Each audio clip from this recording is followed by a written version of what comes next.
Hello student, आज applications of pascal law देखते हैं। तो पास्कल लॉ में हमने ये पढ़ा था अभी जो प्रेशर है वो फोर्स ओवर एरिया होता है, that is pressure is force over area. तो ये जो प्रेशर जनरेट होता है वो अनडिमिनिश्ड हर एरिया में जाता है। तो जनरली ये मैंने बेसिकली हाइड्रोलिक लिफ्ट का डायग्राम बनाया है। तो इसमें ना जो स्टूडेंट है वो कंफ्यूज होता है किस चीज़ को सोचकर कि जिसका एरिया ज़्यादा है उस पर लोड लगाएं या एफर्ट लगाएं। लोड होता है जिस चीज़ को हमने उठाना है, एफर्ट जो हमने जोर लगाना है किसी चीज़ को उठाने के लिए, ठीक है। जो हमने अपने हाथों से जो जोर लगाना है उसको हम एफर्ट कहते हैं। तो एफर्ट ज़्यादा एरिया पे लगाना है कि छोटे एरिया पे लगाना है, इसमें कन्फ्यूज़न होती है। तो आज इसी की डिस्कशन है। तो सबसे पहले हम डायग्राम देखते हैं हाइड्रोलिक लिफ्ट का। ये एक पिस्टन है, दिस इज अ पिस्टन, और यहाँ पर कार जिसके ऊपर रखी है वो भी एक पिस्टन है। इसको ऐसे याद कर लीजिए, देखो कार का साइज़ बड़ा होता है तो कार का साइज़ बड़ा तो उसको बड़े पिस्टन पे रख दो तो इजीली रखा जाएगा। ऐसे याद कर लो, मतलब जो भारी चीज़ है उसको जिसका एरिया पिस्टन का ज़्यादा उस पर रख दो। ये जो फ्लूइड है ये इनकम्प्रेसिबल है, तो ये अगर इनकम्प्रेसिबल नहीं होता तो ये काम नहीं करती जो लिफ्ट है।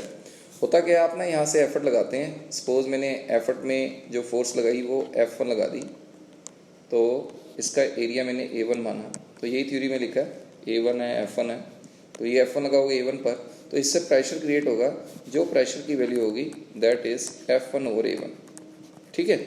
यही प्रेशर आगे जाएगा और इसको पुश करेगा, तो इस पर जो प्रेशर क्रिएट हुआ, जो P क्रिएट हुआ यहाँ से जो जनरेट हुआ था वो इस पर लगेगा। लेकिन इस पर जो फोर्स लगेगी ये वो F2 है, क्योंकि इसका एरिया लग गया A2 है। तो यहाँ पर जो फोर्स प्रेशर के कारण जो फोर्स लगी वो F2 ओवर A2 हो जाएगी, ठीक है। लेकिन हमें मालूम है जो प्रेशर यहाँ क्रिएट हुआ था और यहाँ पर जो लगा है वो दोनों सेम है। तो यानी मैं लिख सकता हूँ F1 over A1 equal to F2 over A2, ठीक है। तो मैंने F2 निकालना है, कितना लोड मैं उठा सकता हूँ, या मैंने निकालना भी कितनी मैंने फोर्स लगानी है। तो उसके कंसेप्ट से जो भी है, जैसे लोड निकालना है दैट इज़ F2 आपने उठाना है, कार का वेट F2 है, तो F1 over A1 into A2। तो क्लैरिटी यहाँ से होती है, देखो जिधर फोर्स कम है उसका एरिया भी कम है, इधर लोड ज़्यादा है तो लोड का एरिया भी ज़्यादा है। जैसे इसको मैंने 2/2 लिख लिया तो इसको मैं 10/10 लिख सकता हूँ। तो यानी ये ज़्यादा है और ये कम है, यानी एफर्ट हमने कम लगाया है और उठाई जो चीज़ है जो कार है वो उसका वेट ज़्यादा। चलो तो समझ में आ गया। तो इसमें कोई जादू है? नो सर, इसमें कोई जादू नहीं है। अभी इसमें एक चीज़ आपने देखनी है, तो ये देखना है, सपोज जब ये आपने माना इस पिस्टन को धक्का मारेंगे आप, सपोज यहाँ से धक्का मारा तो ये डिस्टेंस धक्का मारने का सपोज ये है x ले लीजिए इसको, ठीक है। और ये जो ये जाएगा ऊपर तो ये डिस्टेंस y जाएगा। तो किसका डिस्टेंस ज़्यादा होगा, x के y? देखो जितना वॉल्यूम इसने इधर तक डिस्प्लेस करना है, सपोज ये वॉल्यूम है, उतना ही वॉल्यूम ये ऊपर जाकर डिस्प्लेस करेगा। तो इसका जो एरिया वो ज़्यादा है तो इसकी वॉल्यूम डिस्प्लेस बहुत कम होगी, यानी ये ऊपर कम जाएगा। चीज़ समझने की कोशिश करो, जितना वॉल्यूम यहाँ से धक्का मारेगा उतना ही वॉल्यूम ऊपर जाएगा ना। तो वॉल्यूम दोनों का केस का सेम है, वॉल्यूम इज सेम, ठीक है। जहाँ ये इतना पुश करोगे ये उतना ही उसको पुश करेगा वॉल्यूम। तो इसका वॉल्यूम, इसका एरिया A1 था, इसकी हाइट मैंने ले ली x, इसका एरिया A2 है, इसकी हाइट ले ली y।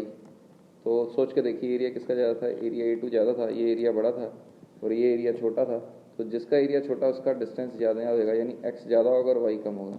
यानी सोचने वाली बात है, जब आप कार को उठाते भी हैं ना तो आप तो हाइड्रोलिक लिफ्ट यूज़ भी नहीं करते, तब भी आप जैसे कार का टायर है आपने यहाँ पर नीचे वो लगा दिया, जैक लगा दिया और आपको रॉड दे दी, और आप रॉड को ना पूरा यूँ करके यूँ करके घुमाते हैं और ये जो कार है ना बिल्कुल माड़ी सी ऊपर जाती है। देखो एफर्ट जो आप लगाते हैं ना, जैसे आप जब जैक लगाते हैं तो आप इसको हाथ से यूँ करके यूँ पूरा घुमाते हैं तो कार जो है थोड़ी सी ऊपर जाती है, यानी डिस्टेंस मूव बाई एफर्ट बहुत ज़्यादा होता है। देखो ये डिस्टेंस मूव बाई एफर्ट ज़्यादा है, डिस्टेंस मूव बाई लोड कम है, वाई कम डिस्टेंस जा रहा है और मतलब एफर्ट का डिस्टेंस वाई है वो कम है और लोड का एफर्ट का डिस्टेंस एक्स है, लोड का डिस्टेंस वाई है। तो कौन कम है?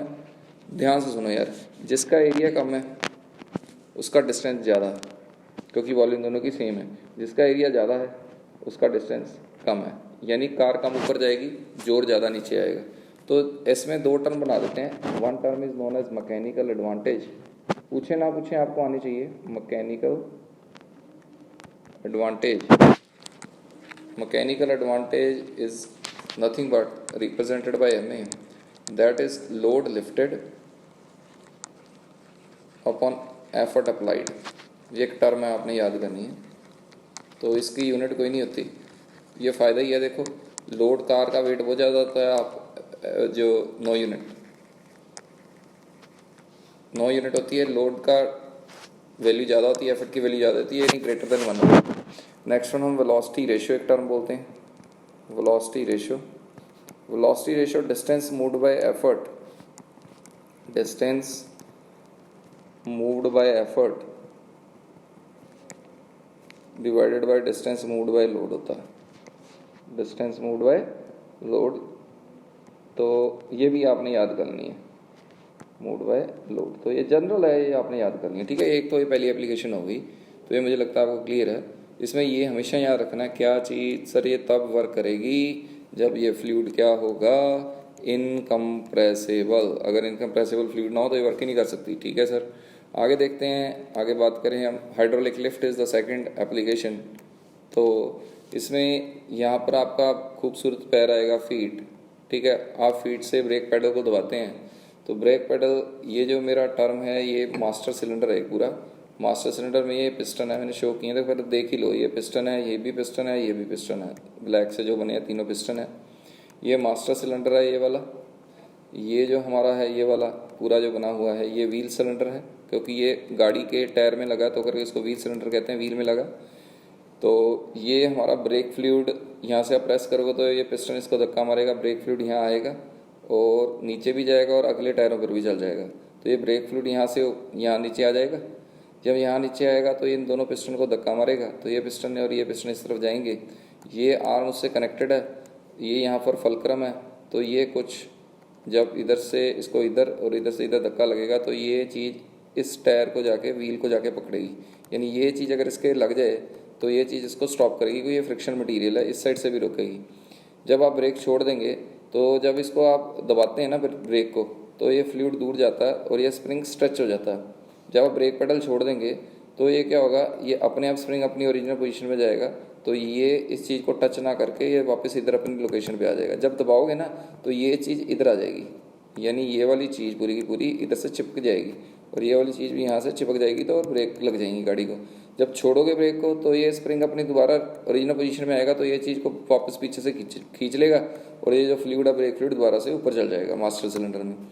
तो इसमें ये तो देखो लाइन डायग्राम था जो मैंने आपको जनरली समझाया। तो इसमें पास्कल लॉ कहाँ लगा, देखो पास्कल लॉ ऐसे सोचना है, आपने जोर पैरों से ज़्यादा लगाना है कि कम लगाना है ब्रेक लगाने के लिए। ऐसा तो होता नहीं है आप ब्रेक लगा रहे हैं तो आप खड़े ही हो जाते हैं ब्रेक पे तो ब्रेक लगे, आप तो माड़ा सा पैर दबाते हैं तो आपका ब्रेक पेडल दब जाता है। तो ऐसा कैसे हो सकता है, ऐसा तब होता है जब इसका एरिया, देखो आपको मालूम है एफर्ट का एरिया हमेशा कम होना चाहिए, इसका एरिया कम हो और ये मास्टर सिलेंडर दूसरे व्हील सिलेंडर का एरिया ज़्यादा हो। सर आपने देखने में तो इसका एरिया ज़्यादा बनाया है, इसका एरिया कम है। एक्चुअल में ये आगे 4 टायर होते हैं, तो इसका एरिया प्लस इसका एरिया प्लस इसका एरिया प्लस इसका एरिया, यानी 4 एरिया लगेंगे, 4 सिलेंडर हैं, यानी इसका एरिया व्हील सिलेंडर का एरिया ज़्यादा होता है एज़ कम्पेयर टू किससे, मास्टर सिलेंडर से।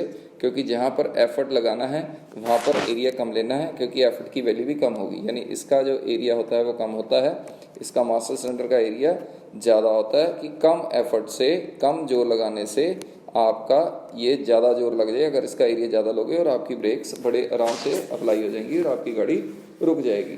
तो मुझे लगता है ये क्लियर है। तो इसमें हाइड्रोलिक ब्रेक्स जनरली पूछा नहीं जाता, but it is in your syllabus, तो मैंने इसको बना दिया है। तो ये यहाँ से खुला हुआ है, यहाँ पर एक ग्रीन कलर जो मैंने किया है वो नज़र आ रहा है आपको, तो यहाँ से ओपन ही है, ठीक है। तो मुझे लगता है ये क्लियर है। तो आप अपने आप सारे के सारे नोट्स बना लीजिए, तो मुझे लगता है क्लियर है आपको। Okay, thank you students.